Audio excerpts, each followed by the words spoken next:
নমস্কার বন্ধুরা, আমি জগদীশ আবারও একটি নতুন ভিডিও নিয়ে হাজির হয়েছি। তবে বিষয়টি আলোচনা করার আগে একটি কথা বলা প্রয়োজন। যারা নতুন তারা চ্যানেলটি সাবস্ক্রাইব করবেন ও প্রয়োজনে লাইক, কমেন্ট ও শেয়ার করবেন। আসুন তাহলে আজকের বিষয়টি আলোচনা করি। আজ আমার আলোচনার বিষয় গোত্র। মোট 24টি গোত্র ও প্রতিটি গোত্রের কোন ঋষির নাম, বংশধর, পুত্র এবং সেই ঋষিগণের হলেন কে কে তা আসুন ও শুনে নেওয়া যাক। তাহলে আজকের প্রথম যে আলোচনাটি করছি সেটি হচ্ছে কাশ্যপ গোত্র। কাশ্যপ ঋষির বংশধরদের কাশ্যপ গোত্র বলা হয়ে থাকে। ইনি ব্রহ্মা পুত্র মরীচির ঔরসে ও কলার গর্ভে জন্মগ্রহণ করেন। তিনি দক্ষ প্রজাপতির 13 কন্যা বিবাহ করে কাশ্যপ দেব দৈত্যাদের জন্মদাতা ছিলেন। কাশ্যপ গোত্রের প্রবল ঋষির নাম কাশ্যপ, অপসার এবং নৈধ্রুব।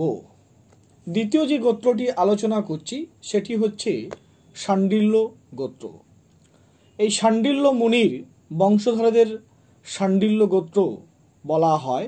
এই শাণ্ডিল্য ছিলেন ব্রহ্মাপুত্র প্রচেতার পৌত্র। তিনি ছিলেন ভক্তিসূত্রের প্রণেতা, তাই তাকে ভক্তি মার্গের পথপ্রদর্শক বলা হয়। শাণ্ডিল্য গোত্রের প্রবর ঋষিগণ এবং শাণ্ডিল্য আশিত ও দেবল। তৃতীয় যেটি আলোচনা করছি সেটি হচ্ছে শিব গোত্র। নাথ, দেবনাথ যোগীদের বলা হয় শিব গোত্র। ভগবান শিব কণ্ঠ হতে এদের সৃষ্টি করেছিলেন। এই শিবগোত্রের প্রবর ঋষিদের নাম শিব, শম্ভু, সরোজ, ভূধর, আপলোবত। চতুর্থ যে ঋষিটির নাম আমি আলোচনা করব সেটি হচ্ছে পরাশর গোত্র। পরাশর মুনির বংশধরদের বলা হয় পরাশর গোত্র। তিনি ছিলেন বশিষ্ঠ মুনির পৌত্র, যিনি ঋষি পুস্তস্তের কাছে বিষ্ণু পুরাণ শ্রবণ করে তা মৈত্রের মুনির কাছে বর্ণনা করেন। তার পুত্র ছিলেন মহাভারত রচয়িতা বেদব্যাস।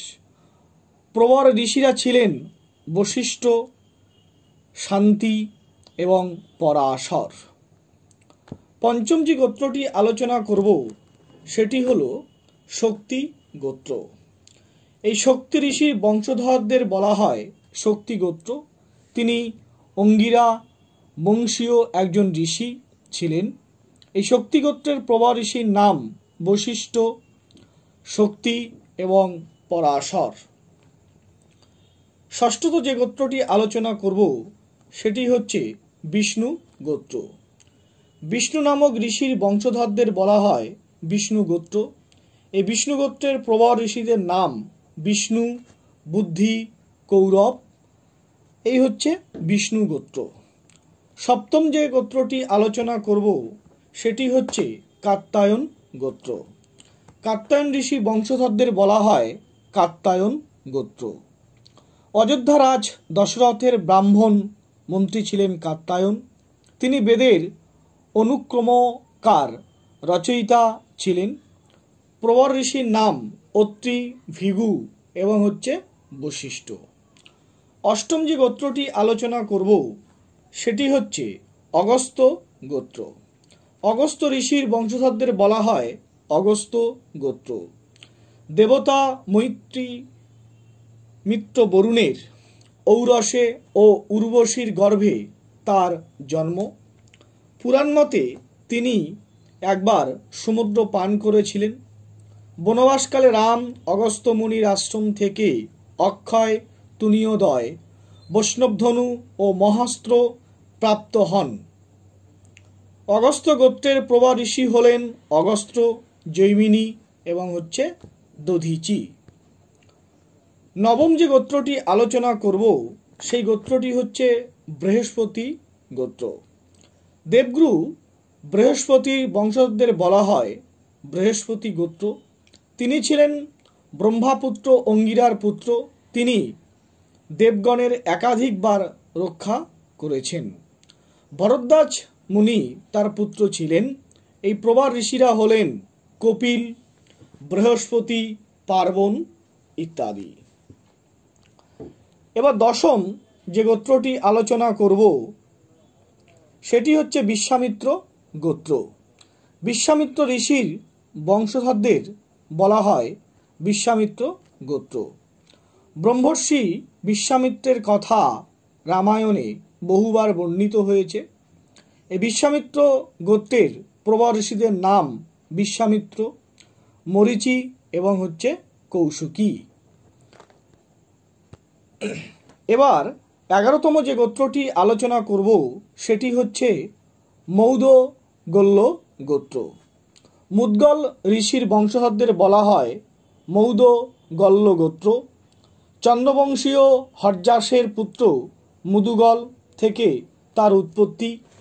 মহাভারতের চরিত্র কৃপাচার্যের এই গোত্রে জন্ম হয়েছিল। প্রভা ঋষিদের নাম ঔর্ণব, চ্যাবন, ভার্গব, আপ্লুবৎ এবং জামদগ্ন। 12তম যে গোত্রটি আলোচনা করব সেটি হচ্ছে অত্রি গোত্র। অত্রি ঋষির বংশধরদের বলা হয় অত্রি গোত্র। তিনি ব্রহ্মার মানসপুত্র ও সপ্তঋষির অন্যতম। তার ও মাতা অনুসূয়ার পুত্র ত্রয় হলেন মহর্ষি দুর্বাসা, সোম ও ভগবান দত্তায়ের ত্রিনাথ। অত্রি গোত্রের প্রভা ঋষিরা হলেন অত্রি, আত্রেয় এবং শাতাতপ। এবার 13তম যে গোত্রটি আলোচনা করব সেটি হচ্ছে গর্গ গোত্র। গর্গ ঋষির বংশধরদের বলা হয় গর্গ গোত্র। জ্যোতিষবিদ গর্গ যাদব বংশের কুলগুরু ছিলেন। তার পুত্রী গার্গী ছিলেন গার্গী সংহিতার রচয়িতা। এই গর্গ গোত্রের প্রভা ঋষিদের নাম গার্গ, মান্ডব্য এবং কৌস্তব্য। 14 যে গোত্রটি আলোচনা করব সেটি হচ্ছে আলম্যান গোত্র। এই আলম্যান ঋষির বংশধরদের বলা হয় আলম্যান গোত্র। ইনি একজন বৈদিক ঋষি ছিলেন। এই আলম্যান গোত্রের প্রবর ঋষিদের নাম আলমান, সাংকায়ন, শাকাটায়ন। 15 যে গোত্রটি আলোচনা করব সেটি হচ্ছে গৌতম গোত্র। গৌতম ঋষির বংশধরদের বলা হয় গৌতম গোত্র। গৌতম ঋষির এই পুত্র গৌতম সংহিতা রচনা করেছিলেন। রামায়ণে মহর্ষি গৌতম ও মাতা অহল্যার কাহিনী আমাদের সকলের জানা।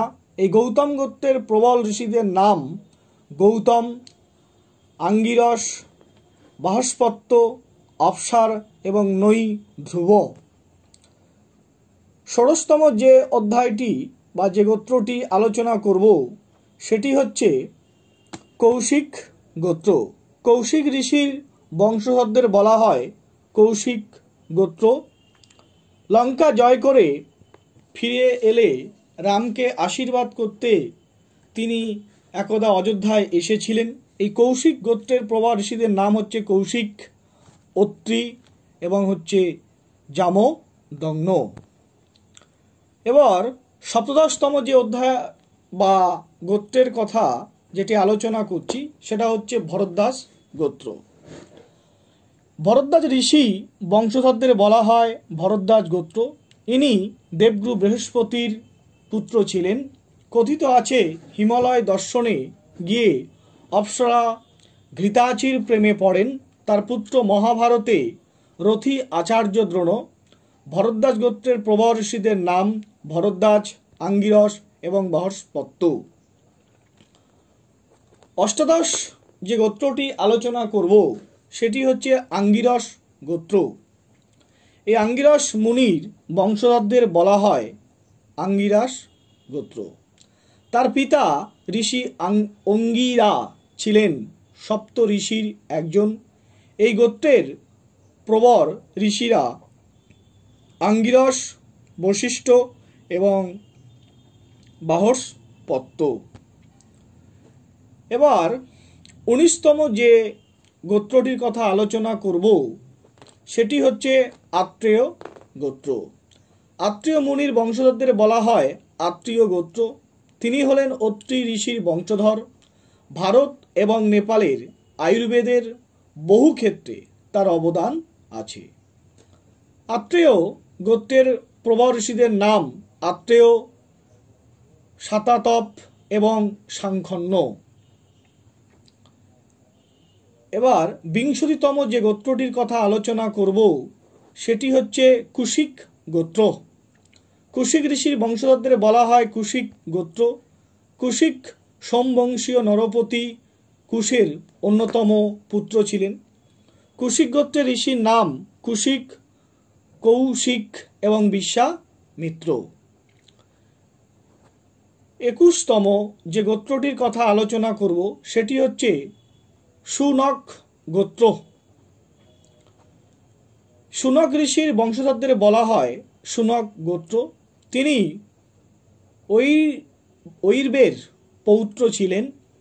শুনক গোত্রের প্রবর ঋষিদের বলা হয় শুনক, সৌনক, গৃত, সমত।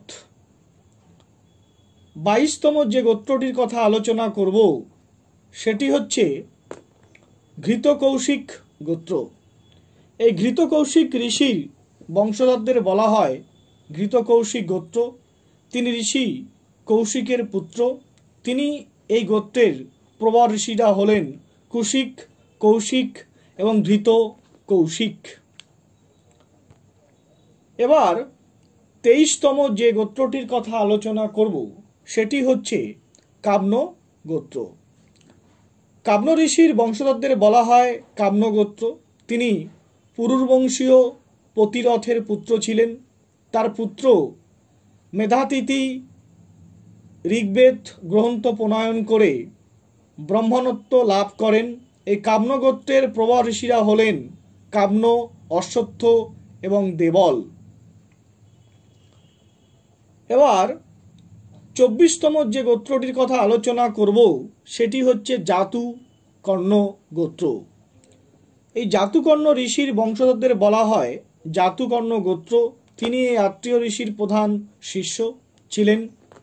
একটি দুষ্প্রাপ্য আয়ুর্বেদ শাস্ত্র রচনা করেন। জাতুকর্ণ গোত্রের প্রবর ঋষিরা হলেন বশিষ্ঠ, অত্রি এবং জাতুকর্ণ। এই হচ্ছে আজকের আলোচনার বিষয়। গোত্র নিয়ে আমার আলোচনা ছিল। যদি ভালো লেগে থাকে তাহলে চ্যানেলটিকে সাবস্ক্রাইব করে এগিয়ে নিয়ে যান এবং বন্ধুদের কাছে শেয়ার করুন, তাদেরকে জানতে সাহায্য করুন। সবাই ভালো থাকবেন, সুস্থ থাকবেন। দেখা হবে অন্য কোনো দিন নতুন ভিডিও নিয়ে। কেমন বন্ধু?